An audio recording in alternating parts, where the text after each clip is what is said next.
Hi everyone, कैसे हैं आप सब। I hope you all are doing good. This is Varsha Rani here. I welcome all of you to JKSSB online tutorial. इस video में हम बात करेंगे मल्टीपल चॉइस क्वेश्चंस की, जो कि लिए गए हैं करंट अफेयर्स से। ये करंट अफेयर्स इस साल में किसी भी एग्जाम में पूछे जा सकते हैं, बहुत ही इंपॉर्टेंट होते हैं एग्जाम पॉइंट ऑफ व्यू से। तो इसीलिए हम इन्हें यहाँ पे डिस्कस करते हैं, सबसे जो इम्पोर्टेंट हम लेके आते हैं। चलिए शुरू करते हैं आज का ये सेशन बिना ज़्यादा टाइम वेस्ट करें। Question number 1. On which river is Dhubri Phulbari bridge proposed? एक धुबरी फुलबरी ब्रिज बनाया जा रहा है, धुबरी से फुलबरी तक एक ब्रिज बनाया जा रहा है। तो बताएंगे वो किस रिवर पे है। The right answer here is Brahmaputra river. तो आप बोलोगे कि यार इतने सारे ब्रिज बनाने की योजना चल रही है, इतने सारे ब्रिज बने भी हैं, बन भी रहे हैं, क्यों इसी के बारे में क्यों क्वेश्चन आया भाई। आपका क्वेश्चन भी सही है सोचने का कि क्यों इसके बारे में, क्यों, क्योंकि जो धुबरी फुलबरी ब्रिज है ना, एक बार ये बन गया तो हमारे देश का सबसे लॉन्गेस्ट ब्रिज बन जाएगा। ये सबसे लंबा ब्रिज यही बन जाएगा, river bridge, Dhubri Phulbari bridge. कितना बनेगा ये? 19 किलोमीटर। और जो प्रेजेंट में सबसे लंबा ब्रिज है हमारे पास, वो सिर्फ 9.15 किलोमीटर है। तो इससे लगभग डबल बन रहा है। और मजे की बात तो ये है कि जो बन रहा है वो भी असम में है, और जो पहले से इस टाइम में प्रेजेंट में सबसे लॉन्गेस्ट ब्रिज है वो भी असम में ही है। ठीक है, तो चलिए उसके बारे में जानते हैं। ये जो अभी जो लॉन्गेस्ट ब्रिज है ऑलरेडी, जो ऑलरेडी कंप्लीट भी हो चुका है पहले से ही, तो इस ब्रिज का नाम है धोला सादिया ब्रिज। धोला से सादिया तक ये ब्रिज जाता है। 2017 में ये कंप्लीट हो गया था। और इस ब्रिज को भूपेन हजारिका सेतु भी कहते हैं। जो सबसे लॉन्गेस्ट ब्रिज है ना इंडिया का, वो भी असम में ही है। ठीक है, तो भूपेन हजारिका सेतु बोलते हैं उसको, क्योंकि भूपेन हजारिका जो थे असम के बहुत बड़े सिंगर थे, बहुत बड़े कंपोजर थे, लिरिसिस्ट थे, म्यूजिशियन थे। तो और उनको भारत रत्न भी मिला था, भारत रत्न। बेशक उनको पोस्ट्यूमसली मिला, पर मिला तो था। सबसे हाईएस्ट सिविलियन अवार्ड होता है ये। तो जो दूसरा क्वेश्चन है ना, वो भी इसी से रिलेटेड है, बेसिकली इसी धुबरी फुलबरी से रिलेटेड है। धुबरी फुलबरी से रिलेटेड इनमें से कौन सी स्टेटमेंट करेक्ट है? क्वेश्चन पहली स्टेटमेंट है, once constructed it would be the longest bridge in the world. लिखा है कि ये दुनिया का सबसे लॉन्गेस्ट हो जाएगा एक बार बन गया तो। बट ऐसा नहीं है, ये सिर्फ इंडिया का ही लॉन्गेस्ट बनेगा। दुनिया में 50-50 किलोमीटर, 150 किलोमीटर, 35 किलोमीटर, इतने लंबे भी हैं ब्रिज। तो कुछ रेलवे हैं, कुछ मतलब गाड़ियों का ही है। तो इंडिया के अंदर ये सबसे लॉन्गेस्ट बनेगा सिर्फ। तो पहली स्टेटमेंट हो गई गलत, क्योंकि उन्होंने लिखा दुनिया का सबसे हाईएस्ट बनेगा। दूसरी स्टेटमेंट देखें, it would reduce the distance between Phulbari in Meghalaya and Dhubri in Assam from 200 kilometres to almost 19 kilometres. तो हाँ, ये बिल्कुल ठीक है, क्योंकि इस ब्रिज जो है ना, ये रिवर के ऊपर है। तो देखें सिर्फ ये 19 किलोमीटर है ना इसकी जो लेंथ है, तो ऐसे उनको बहुत घूम के दूसरी साइड से जाना पड़ता था। तो 200 किलोमीटर दूर हो जाती थी ये जगह। अब ये सीधे डायरेक्ट लगा दी तो लगभग 19 किलोमीटर का हो गया। तो ये जो है यहाँ सेकेंड ऑप्शन ही सही है इसका। अब मैं थोड़ा और बता देती हूँ धुबरी फुलबरी ब्रिज के बारे में। बताया जाता है कि ये 2028 में पूरा हो जाएगा, और इसके ऊपर 4,797 करोड़ की लागत आएगी, इतना ही बताया गया है। और 4,997 है, 4,997 करोड़। तो इतने में ये बनेगा। और इसके बारे में एक एक्स्ट्रा चीज़ ये है कि कौन से नेशनल हाईवे पे बना, क्योंकि ये भी पूछा जाता है कई बार कि किस नेशनल हाईवे पे है ये। तो इसका नाम है नेशनल हाईवे 127B। ठीक है, नेशनल हाईवे 127B पे बनेगा धुबरी फुलबरी ब्रिज।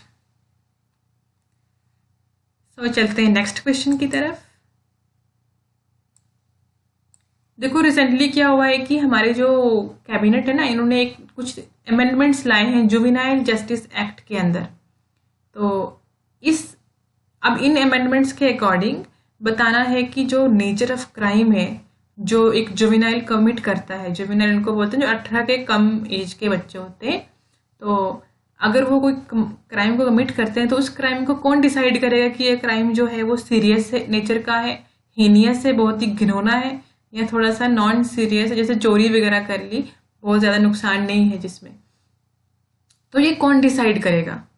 तो ये डिसाइड करेगा the juvenile justice board. Right answer is juvenile justice board. तो नेक्स्ट क्वेश्चन भी इसी से रिलेटेड है। दरअसल होता क्या है ना कि अगर जैसे नेचर ऑफ क्राइम पे डिपेंड करता है कि आपने उन बच्चों को किस तरह से ट्रायल करना है। देखो 18 के ऊपर अगर कोई इंसान क्राइम करता है तो उसके ऊपर सीधे सीधे मुकदमा चल पड़ता है। उसके कम पे अगर कोई, उसके कम एज में कोई अगर क्राइम करता है तो उसके ऊपर मुकदमा नहीं चलता, क्योंकि वो जुवेनाइल होते हैं, उनको रिहैबिलिटेशन सेंटर में भेजते हैं, काउंसलिंग करवाते हैं, तो बड़ी चीज़ें होती हैं, उनके पेरेंट्स के साथ बात की जाती है, उनके गार्डियन के साथ। तो लेकिन जैसे 2012 में जो निर्भया रेप केस हुआ था दिल्ली का, उसमें भी कुछ 18 के कम एज का लड़का था एक, तो उसके ऊपर काफ़ी ज़्यादा विवाद हो गया था, ह्यूमन राइट्स वाले कूद पड़े थे बीच में ये, और लोग कहते कि इसको फांसी दो।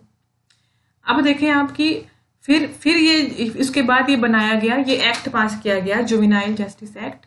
तो इसके अकॉर्डिंग ये कि 16 से 18 के बीच में जो एज के जो बच्चे हैं ना, अगर वो कोई हीनियस क्राइम कर लेते हैं, जैसे दिल्ली में हुआ था वो, तो इस तरह का कोई क्राइम कोई कर लेता है ना, तो उसको एडल्ट की तरह ट्रायल किया जाएगा, उसको मुकदमा चलेगा जैसे बड़ों के ऊपर मुकदमा चलता है, और उसी तरह से उनको सजा भी दी जाएगी। तो उसके जो छोटे होते हैं उनको जुवेनाइल ही समझा जाएगा, उनके ऊपर उनके मतलब गार्डियंस वगैरह से ही बात की जाती है। तो जो 16 से 18 के बीच के हैं उनको एडल्ट भी माना जा सकता है according to nature of that crime. तो इसलिए ज़रूरी हो जाता है कि उस क्राइम की नेचर को पता करना, और ये कौन करेगा? जुवेनाइल जस्टिस बोर्ड उस क्राइम की नेचर का पता करेगा कि ये किस टाइप में, उसको कैटेगरी में डालेंगे, किस टाइप का ये अपराध है, उसी हिसाब से उसके ऊपर ट्रायल चलेगा, मुकदमा चलेगा, और उसी हिसाब से उनको सजा मिलेगी। अभी ये जो क्वेश्चन यहाँ पे पूछा गया है इस वक्त, क्वेश्चन नंबर 4, ये है कि मिनिमम कितने साल की सजा दी जाएगी अगर प्रूव हो जाता है कि जुवेनाइल ने हीनियस क्राइम कर लिया है। तो यहाँ पे मिनिमम 7 साल की सजा होगी। ये मिनिमम है, मैक्सिमम नहीं है, मिनिमम है। ये एक तो हीनियस क्राइम है, और अगर उनकी एज खास करके 16 से 18 के बीच की है, देखो उसके ऊपर की है तो फिर तो सीधे सीधे मुकदमा है, फिर तो जितनी बड़ी भी सजा हो सकती है जितनी बनती है। लेकिन ये जुवेनाइल्स के लिए स्पेशल कुछ रखा जाता है कि चलो बच्चों को, अगर वो भटके हैं तो उनको एक टाइम, क्योंकि छोटी उम्र है उनकी, हो सकता है उन्होंने बड़े के किसी और के इन्फ्लुएंस में आके ऐसा किया हो, तो उनको काउंसलिंग दी जाती है प्रॉपर। लेकिन 16 से 18 साल की एज के कोई छोटा मोटा क्राइम नहीं, कोई बड़ा क्राइम कर लेते हैं, हीनियस क्राइम कर लेते हैं, तो उनको भी बड़ों की तरह ही ट्राई किया जाएगा। तो 7 साल की उनको सजा दी जाएगी। Juvenile justice care and protection act 2015 में आया था। किस लिए आया था? एक तो ये बता दिया ना कि कुछ इसने अमेंडमेंट्स लाए हैं कि कौन डिसाइड करेगा नेचर ऑफ क्राइम वगैरह, और क्या करेगा एक्स्ट्रा, कुछ क्लैरिटी लाएगा इसके बीच में, कुछ टर्म्स को डिफाइन करेगा अच्छे से, नेचर ऑफ क्राइम की भी कैटेगरीज बनाई होंगी, कुछ अच्छे से इन्होंने क्लियर कर रहे हैं। और दूसरा क्या कर रहे हैं कि जो ब्यूरोक्रेट्स है ना, उनको रिस्पॉन्सिबिलिटी दे रहे हैं इस तरह के लॉज को इम्प्लीमेंट करने के लिए। जैसे जुवेनाइल जस्टिस बोर्ड है, इनका भी काम क्या होता है? रिहैब करना, काउंसलिंग करना, लेकिन इनके पास इंफ्रास्ट्रक्चर इतना नहीं होता। तो अगर ये ब्यूरोक्रेट्स को रिस्पॉन्सिबिलिटी दे रहे हैं तो इसका मतलब ये काम को अच्छे से करना चाहते हैं। नेक्स्ट क्वेश्चन इज, नासा का एक परसिवरेंस नाम का रोवर है जो रेड प्लैनेट के ऊपर लैंड कर गया है। तो पूछा कि कब किया? तो रेड प्लैनेट का मतलब है मार्स के ऊपर लैंड कर गया है इनका परसिवरेंस रोवर। तो ये है 18 फरवरी को, हाल ही में 2-3 दिन पहले इसने नासा के ऊपर ये पहुंच गया है।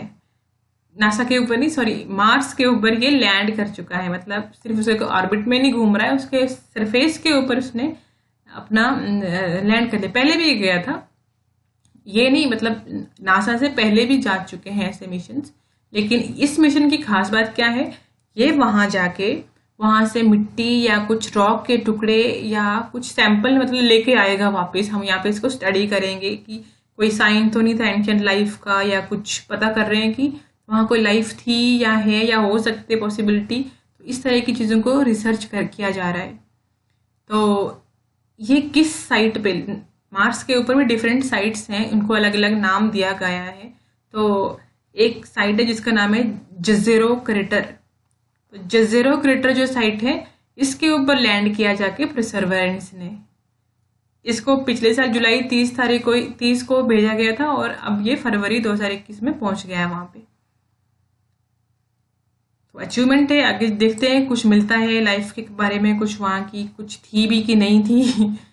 तो question number 7, who chair the 6th governing council meeting of NITI Aayog in 20th Feb 2021। एक दिन पहले ही हुई है। तो किन्होंने चेयर करी थी ये गवर्निंग काउंसिल जो थी नीति आयोग की? तो ये कह रही थी पीएम मोदी ने। देखो जो नीति आयोग है ना, तो नीति आयोग से पहले प्लानिंग कमीशन हुआ करता था, जो प्लानिंग करता था। तो उसके बाद नीति आयोग आ गया। नीति का भी मतलब है कि प्लानिंग करना बेसिकली। तो नीति को अगर हम खोलते हैं ना, इस एक्सपेंड करते हैं, तो एन से बनेगा नेशनल, आई से बनेगा इंस्टीट्यूट, टी से बनेगा ट्रांसफॉर्मिंग और आई से इंडिया। तो national institute of transforming India यहाँ नीचे लिखा है।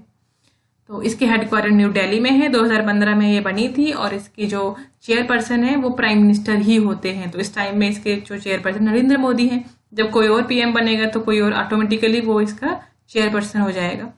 और वाइस चेयरपर्सन इसके राजीव कुमार है और अमिताभ कांत इसके सीईओ हैं। और कौन सी मिनिस्ट्री के अंदर आता है ये? Ministry of planning. तो ये नीति आयोग के बारे में हुआ। सो ये थे आज के कुछ इंपॉर्टेंट क्वेश्चंस। मिलते हैं नेक्स्ट वीडियो में, तब तक के लिए बाय बाय, टेक केयर।